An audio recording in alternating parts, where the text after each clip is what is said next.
तो very important topic we are going to discuss. तो ये बहुत इंपॉर्टेंट टॉपिक है, when salary becomes due.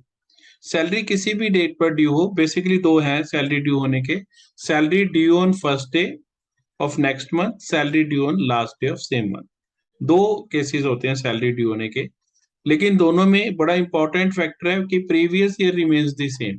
1 April 21 से लेकर 31 मार्च 22, ये हमारा प्रीवियस ईयर है। इसी के अंदर जो सैलरी आएगी वो लेंगे।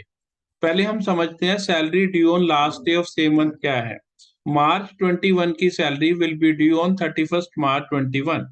अप्रैल 21 की salary will be due on 30 April 21।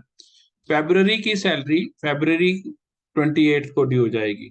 March 22 की salary will be due on 31 मार्च 22।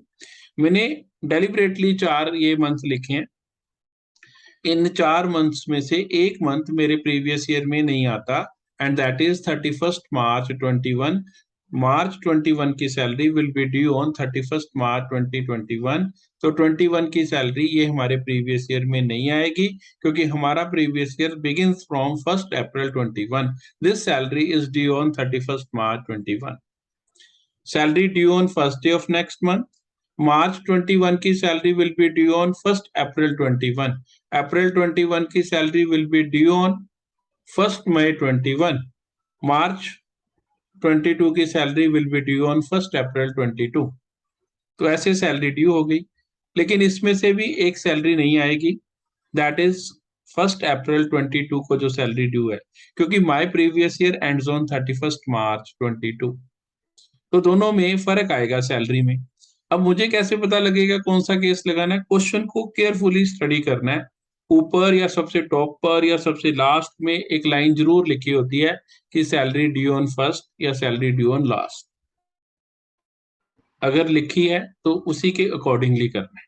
अगर नहीं लिखी है तो फिर मैंने लिखा है जो राइट हैंड साइड वाली है, salary due on first day of next month, this is in case of government employees. और बाकी जितने एम्प्लॉयज हैं, प्राइवेट है या सेमी गवर्नमेंट है या अदर है, वो लेफ्ट हैंड साइड पर last day of the same month वाला रूल अप्लाई होगा। अब इसका इम्पैक्ट कैसे पड़ेगा, उसके लिए हम एक एग्जांपल करेंगे, उससे हमें अच्छे से समझ आ जाएगा। ये वर्कड एग्जांपल है। Mister x joined A job on 20th July 2017 in the pay scale of 40,000, 1,000, 49,000, 1,500 till 56,500। अब 40,000 में उसने ज्वाइन किया। हर साल आफ्टर द ज्वाइनिंग 1,000 की इंक्रीमेंट लगेगी टिल ही रीचेस 49,000। और जब वो 49,000 पे पहुंच जाएगा तो उसकी जो सैलरी है वो बढ़कर, जो इंक्रीमेंट है वो बढ़कर 49,500 हो जाएगी, मतलब 1,500 पर एनम हो जाएगी। तो 49,000 पे 1,500 इंक्रीज होएगा 50,500। अगले साल और बढ़ जाएगी एंड सो ऑन, उसकी सैलरी बढ़ती चली जाएगी। लेकिन मुझे उसकी सैलरी अपने प्रीवियस ईयर के हिसाब से निकालनी है। तो ये जुलाई में उसने ज्वाइन किया है, तो हम जुलाई से लेंगे। जुलाई 17 से जून 18 हिज सैलरी इज 40,000। फिर इंक्रीमेंट लगी 1,000 की, तो जुलाई 18 से जून 19 तक 41,000। फिर 1,000 बढ़ गया तो जुलाई 19 से जून 2020 तक 42,000।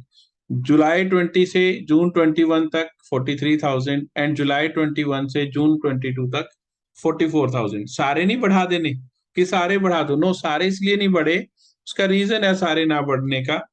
मुझे अपने प्रीवियस ईयर की सैलरी निकालनी है और मेरा प्रीवियस ईयर 31 मार्च 22 को एंड हो जाएगा।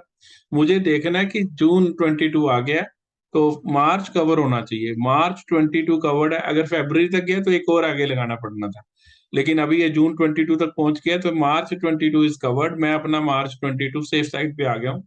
अब मुझे सैलरी निकालनी है इस बंदे की जिसकी हम बात कर रहे हैं। ये देखें जी, ये आ गई डेट।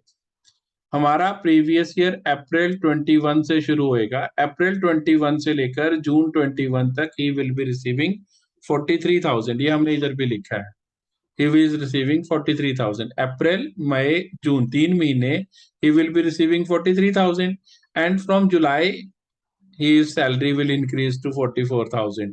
जुलाई से लेकर till this March 22 तक he will be getting 44,000। तो पहले 3 महीने ही विल बी गेटिंग 43,000। तो हमने ये बनाया salary due on the last day of same month. अप्रैल मई जून 21, 43,000 into 3, 129,000। And July 21 to March 22, 44,000 into 9, 3,96,000। इन दोनों को जोड़ लिया तो बेसिक सैलरी जो उस बंदे की होएगी दैट विल बी 525 हो जाएगी। पहले लास्ट डे पे निकाल लेना है। जब लास्ट डे पे निकाल ली तो फर्स्ट डे में कन्वर्ट करते हैं, कैलकुलेशंस नहीं करनी। यहाँ 3 मंथ्स थे, +1 जोड़ दिया, इसमें +1 इसमें -1। तो हमने ऐसा ही किया। 43,000 थी पहले 3 मंथ्स के लिए, तो इसमें +1 कर दिया, 4 मंथ्स हो गया। और फिर 44,000 9 मंथ्स के लिए थी, उसमें 9 में से 1 चला गया, 8 कर दिया। तो ये मल्टीप्लाई करके जो हमारे पास आया 172 एंड 352, तो ये जोड़कर 5,24,000 आ गई इधर बेसिक सैलरी। उधर बेसिक सैलरी आप देख रहे हैं 525,000 आ गई। इंक्रीमेंट के फर्क होने के कारण बेसिक सैलरी में फर्क आएगा। बेसिक सैलरी में फर्क आएगा तो एचआरए में फर्क आएगा, सैलरी 2 में भी फर्क आएगा आपके। और जो आपने वो रेंट फ्री अपना एनुअल एक्रीशन निकालते हैं उसमें भी फर्क आएगा, और भी सारी कैलकुलेशंस में फर्क आएगा, क्योंकि आपकी बेसिक सैलरी गलत है, फिर आपकी ग्रॉस सैलरी भी गलत आएगी। तो बहुत सारी चीजें मेरी गलत हो जाएंगी। उन सारे से बचने के लिए बेटर ऑप्शन कि मैं ये अपना सिस्टम सही चलाऊं, मैं इसे खराब ही ना होने दूं। तो जब भी आपको चाहे फर्स्ट डे का क्वेश्चन हो चाहे लास्ट डे का क्वेश्चन हो, आपने पहले लास्ट डे पे निकालनी है, फिर लास्ट डे में +1 -1 करके उसे कन्वर्ट करना है। डायरेक्ट कैलकुलेशंस नहीं करनी है किसी भी हालत में। आपने डायरेक्ट कैलकुलेशंस नहीं करनी है, आपने लास्ट डे फर्स्ट डे पे कन्वर्ट करना है लास्ट डे से। आप ये क्वेश्चन देख रहे हैं, ये प्रिंसिपल है और इसे रिटायर हो गया है। आपने ये वाला क्वेश्चन करना है, क्वेश्चन नंबर 2। इसमें डेट बदल दी है मैंने, अकॉर्डिंग टू प्रेजेंट सिनेरियो कर दिया है।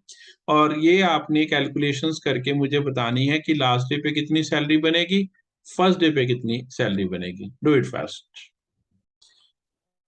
इस क्वेश्चन में देखे उठा 37,400 से उसका बेसिक पे स्केल स्टार्ट होएगा। 37,400 से हमने शुरू किया। 37,400 पर मंथ स्टार्टिंग पॉइंट है।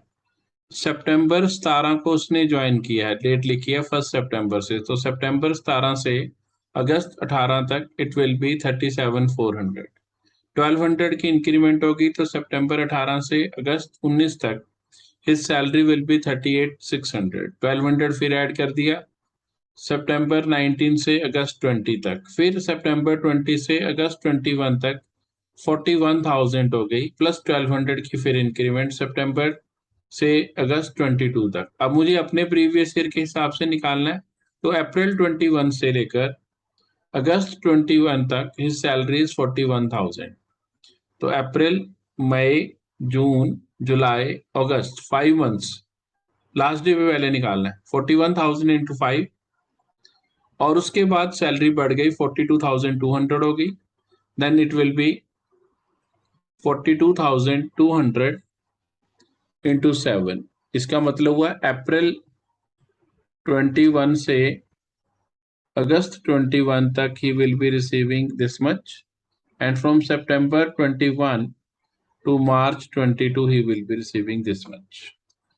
ये लास्ट डे पे हो गया। और फर्स्ट डे में तो हम कन्वर्ट करते हैं, इसमें +1 कर दिया, 1 महीना जोड़ दिया, और इसमें से 1 महीना माइनस कर दिया। 41,000 इंटू 6 एंड 42,200 इंटू 6, दोनों तरफ से सेम आंसर हमारा पहुंच जाएगा। इसमें घबराने वाली कोई बात नहीं है, एक आधी बार में आ जाता है।